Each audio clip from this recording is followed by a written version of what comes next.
योगी जी, आजकल चुनाव का कैंपेन हो रहा है, आप राम मंदिर की बात करते हैं, लेकिन अखिलेश जी के चाचा हैं प्रोफेसर साहब राम गोपाल यादव, वो कहते हैं भारत में मंदिर की क्या जरूरत है। देखिए, जरूरत थी इसलिए बन भी गया।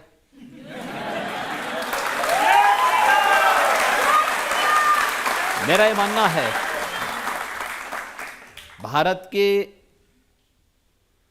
इतिहास की सबसे महत्वपूर्ण और अभूतपूर्व, हर भारतवासी को अभिभूत और आनंदित करने वाली घटना है अयोध्या में श्री राम जन्मभूमि पर मर्यादा पुरुषोत्तम प्रभु श्री राम का भव्य मंदिर का निर्माण। आप देख रहे होंगे अयोध्या के अंदर लाखों की संख्या में श्रद्धालु प्रतिदिन आ रहे हैं, आज भी आ रहे हैं।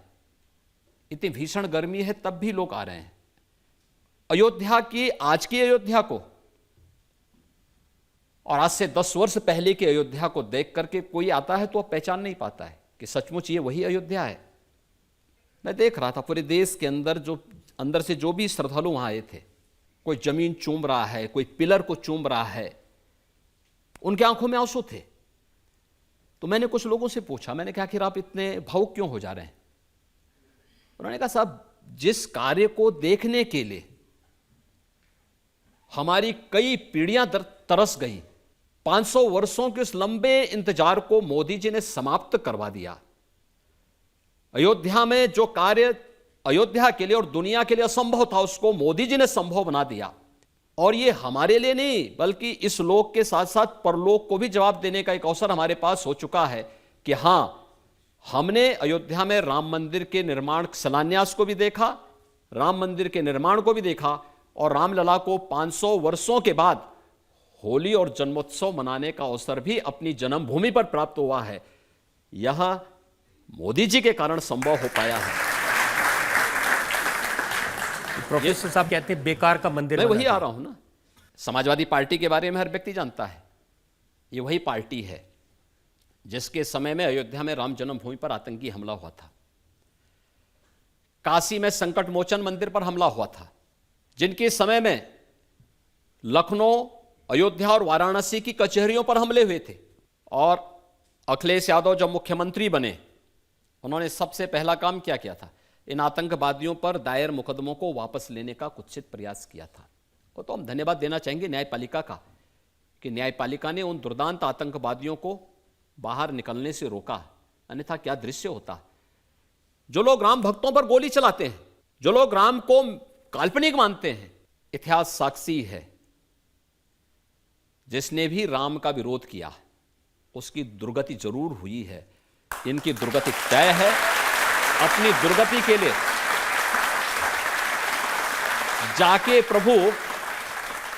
जाके प्रभु दारुण दुख दीना, ताके मति पहले हर लेना। तो यह स्थिति इनके साथ भी है। प्रभु ने उनके लिए दुख ही लिखा है, क्योंकि उन्होंने देश को दुखित किया है। भारत की आस्था के साथ खिलवाड़ करके भारत के आस्थावान नागरिकों के आस्था के साथ खिलवाड़ किया है। इसलिए अब उनके लिए शेष जीवन दुखी होने का समय है, क्योंकि जैसा कर्म करोगे वैसे फल भी भुगतोगे। तो अब उस फसल को काटने का समय आ गया, इसलिए वे राम का विरोध कर रहे हैं, राम मंदिर का विरोध कर रहे हैं। जो लेटेस्ट बयान आया है वो नाना पटोले का, महाराष्ट्र में कांग्रेस के अध्यक्ष हैं। उन्होंने कहा कि जब हम सरकार बनाएंगे तो इस मंदिर को फिर से पवित्र करवाएंगे, इसको गंगा जल से धोएंगे। पहले अपने आप को तो पवित्र कर लें।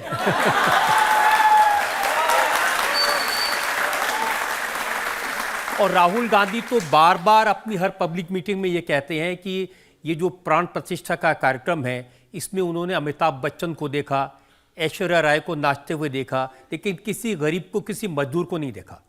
इनको शर्म आनी चाहिए इस प्रकार की भाषा का उपयोग करने में कि कोई गरीब नहीं था। ये श्रमिक कौन थे? जो मंदिर का निर्माण कर रहे हैं, उनका महिमा मंडन प्रधानमंत्री अपने हाथों से कर रहे हैं। वे कुर्सी में बैठे थे, प्रधानमंत्री जी उनके पास जा करके पुष्प से वर्षा करके उनका सम्मान कर रहे थे। प्रयागराज में सफाई कर्मियों के पैर प्रधानमंत्री जी ने अपने हाथों से धोए। यह पहली बार हुआ है। आखिर कांग्रेस में राहुल गांधी के पर नाना प्रधानमंत्री थे। उनकी दादी प्रधानमंत्री थी, उनके पिताजी प्रधानमंत्री थे, और 2004 से 2014 तक उनकी माताजी सुपर पीएम के रूप में कार्य कर रही थी। आखिर इस दौरान कभी इनको किसी गरीब के घर में जाने की बात तो दूर, किसी गरीब से संबंधित कोई योजना उन्होंने बनाई हो जिसने उनके जीवन में व्यापक परिवर्तन किया हो? नहीं किया। राहुल एंड कंपनी, ये लोग मंदिर क्या जाएंगे? तो देखा ना 2000 गुजरात के चुनाव के दौरान, उनको यह तक नहीं मालूम था कि मंदिर में जाना कैसे बैठना है। ऐसे लगता था जैसे कोई नमाज पढ़ने के लिए गया हो। तो पुजारी ने समझाया, कहा भैया ये मंदिर है, मस्जिद नहीं है, पालती मार करके बैठिए, पूजा करना है तो पालती मार करके बैठा जाता है, ये कोई जो है नमाज पढ़ने का वो नहीं, मुद्रा नहीं यहाँ बनानी है। अब जिनको ये भी संस्कार न हो, वे राम मंदिर के बारे में चर्चा करें। जिनका खानदानी इतिहास है राम मंदिर के विरोध का, वे भारत की आस्था को क्या जान पाएंगे? और आज से ऐसा थोड़े पहली बार हो। वो शिकायत कर रहे हैं कि राष्ट्रपति द्रौपदी मुर्मू को प्राण प्रतिष्ठा के कार्यक्रम में इसलिए नहीं आमंत्रित किया क्योंकि वो एक आदिवासी हैं। पहली बार देश के अंदर एक आदिवासी महिला देश की राष्ट्रपति बनी है। वह किसके कारण? प्रधानमंत्री मोदी जी के इनिशिएटिव लेने के कारण, कि समाज के अंतिम पायदान पर बैठे हुए, अंत्योदय से अमृतोदय की यात्रा है हमारी, अंतिम पायदान पर बैठे हुए व्यक्ति को भी सत्ता के सिंहासन पर बैठने की स्थिति है। मैं पूछना चाहता हूं, राहुल गांधी से पूछना चाहता हूं, भाई मैं स्वयं की बात करता हूं, मैं तो एक सामान्य परिवार में जन्म लिया था। हमने कभी मुख्यमंत्री बनने की सोची ही नहीं थी, कभी नहीं सोची थी, कभी नहीं हम लोगों के मन में था ये। आज मुख्यमंत्री के रूप में हम जनता जनार्दन की सेवा कर रहे हैं। ऐसी बात मैं कह रहा हूं कि निमंत्रण पत्र सबको दिया था, आदरणीय राष्ट्रपति जी को भी, आदरणीय उपराष्ट्रपति जी को भी, पूर्व राष्ट्रपति आदरणीय रामनाथ कोविंद जी को भी। जिस सूची में हर तबके के लोग थे, तो अमिताभ बच्चन भी उसमें थे। और मुझे लगता है कि हमें उनकी कला पर सम्मान का भाव रखना चाहिए। नहीं, ऐश्वर्या राय तो नहीं थी लेकिन उनको दिखी। मैं क्या कर, देखिए उनकी दृष्टि ही वैसी है, दृष्टि दोष इसी को कहते हैं। दृष्टि दोष ऐसे, अगर ऐश्वर्या राय जी भी रहती तो अच्छी बात होती। भाई आखिर वो भारत की नागरिक है, उनको आने का अधिकार है।